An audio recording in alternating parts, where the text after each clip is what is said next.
Hello there, this is a review video of my Fanhome collection of the 6 ships that I currently have from Fanhome.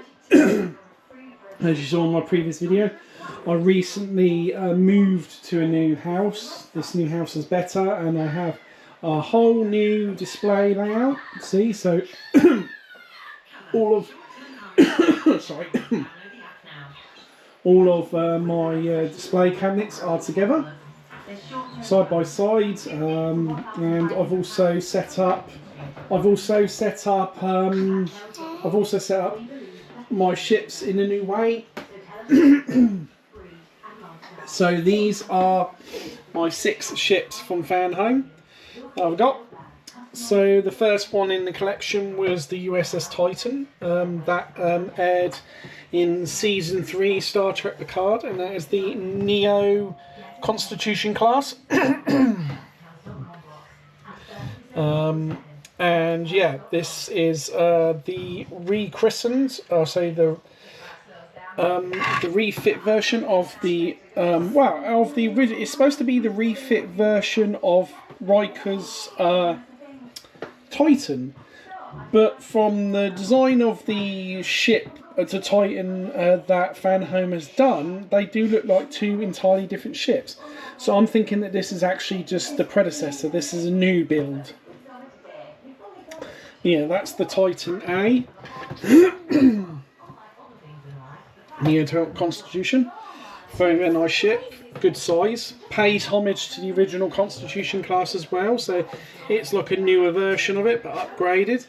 As you can see up here, this is Kirk's Constitution class, and then you got the refit one. And next to it is the Sagan class, which is the U.S.S. Stargazer. This ship was primarily designed designed and built to combat the Borg. Most of its technologies were developed from studying the artifacts that the Romulans had possession of in Season 1 Star Trek Picard. Captained by Captain Christopher Rios in Season 2. Then you have the U.S.S. Farragut, Captain James T. Kirk's first command before he eventually took command of the Enterprise, and then later the Enterprise A. This first aired on Strange New Worlds, and I believe it was Season 2. I believe it was Season 2 Strange New Worlds that it was aired on. Then if we move over, you've got the USS Enterprise F, the Odyssey class ship. This one first appeared on the Star Trek Online game. At that point it wasn't official canon, but because of that it was a really unique designed, a lot of people liked it. Eventually it was added into official Star Trek canon, and then eventually made its debut Star Trek Picard Season 3 on the second to last episode of the season.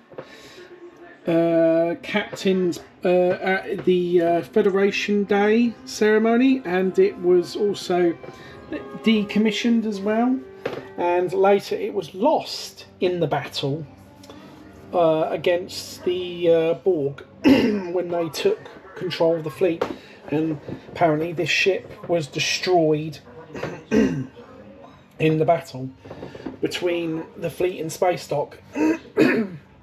Sorry, I have to keep on clearing my throat. And not much is known about this ship or about its original captain. I think at one point Nog was the captain of the Enterprise F. That was in the Star Trek Online game. I don't know if that's been added into official canon, Star Trek canon as well. Next to it we have the SS Eleos. This was Beverly Crusher's ship, a medical ship. As far as I know, this is a civilian ship. It's not a Federation ship, civilian.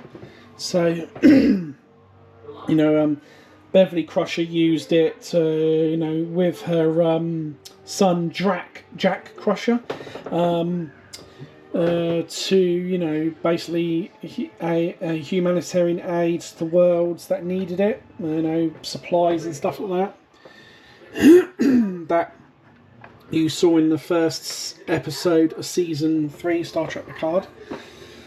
That's when it started really getting good, and they should have done that from the start. They would have probably done more seasons. And then if we look over on the far left, the Shrike, which also aired in Star Trek Picard Season 3. And this was the ship that hunted the U.S.S. Titan next to it in the nebula. With the wormhole weapon as well that they stole from the Daystrom Institute, which was an actual ruse for the actual real target they stole, which was the remains of Captain Jean-Luc Picard himself, his human body, before he was after his consciousness was transferred to a synthetic body. And the reason they wanted Captain Picard's remains because he had organic Borg technology, which the Borg Queen herself wanted, so then they could use that to assimilate all of Starfleet without them even knowing, by uploading it to the transporters on each ship. So every single time someone used the transporters, this Borg organic technology was transferred to their body and enabled them to be instantly assimilated when Jack Crusher went to the Borg cube on Jupiter and used his signal to basically, you know, assimilate all young Starfleets under the age of, I think it was on the age of like 20, I don't know, 20, 25, you know, in the early 20s. But it didn't affect older. So, like, you know, Jean-Luc Picard and all that, and didn't affect any of them because they were much older. And yeah, and also in the back I've got the oculogram of the U.S.S. Titan. You can't really see it really good in this light. Also the cup, 100% Colombian Ractogenio as well, that I got as a freebie. And yeah, this is a really, you know, really good. I like the ships that Fanhome have done so far. Just pan back and just give you a quick look at my collection. As I said in my previous videos, I don't have all the ships out. There are still some ships in the boxes, like the Klingon Bird of Prey, Klingon Ship of the Dead, and one or two other ships. I've still got my Joy Toy figures in their boxes at the moment. I've yet to get them out and display them. And then you've got my other two display cases on this side with some ships, you know. Yeah, the two latest ships that I got from Stargate, the Paddle Jumper and the Ballista, Thor's Asgard ship. But yeah, this is like... And also, I've got confirmation that my next ship, which we now know is Riker's U.S.S. Titan, and that was the ship that he took command of as captain after Star Trek Nemesis, where he finally left the Enterprise E as Jean-Luc Picard's second in command.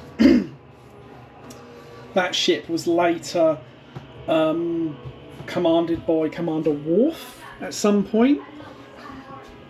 And yeah, and as you can see, my gold ship's on top as well.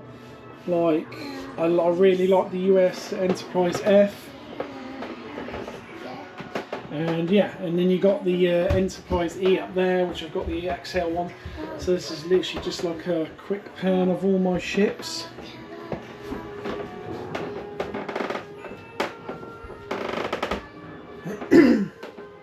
Yeah. I will be doing an unboxing video of the U.S.S. Titan when that does come.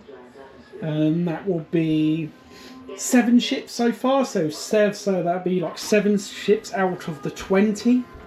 Fanhome have announced that they're going to be adding more ships. They're going to be redoing ships from Eagle Moss, XL versions of them. So I'm really looking forward to see what XL ships they're going to do of like the standard ones.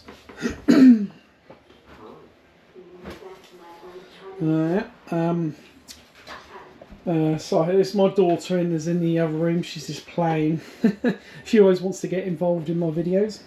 But yeah, that's that. And I'll just give you a quick pan and close up of my ships. So you know, I've got my Stargate ones there.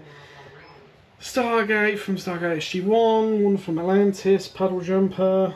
Oh yeah, the Puddle Jumper.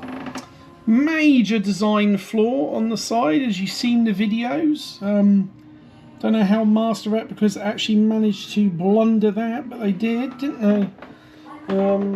Still really good design. You'd have to look really close. It's on the side, as you can see, the design error, and that actually managed to get through. You know, managed to get all the way to design. They didn't realise the mistake they made with the engine pods. Because if you watch the show, you see how the engine pods on this one is wrong.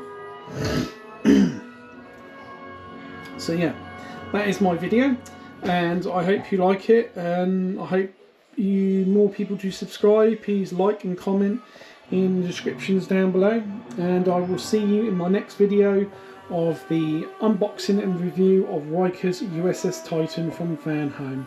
Bye bye.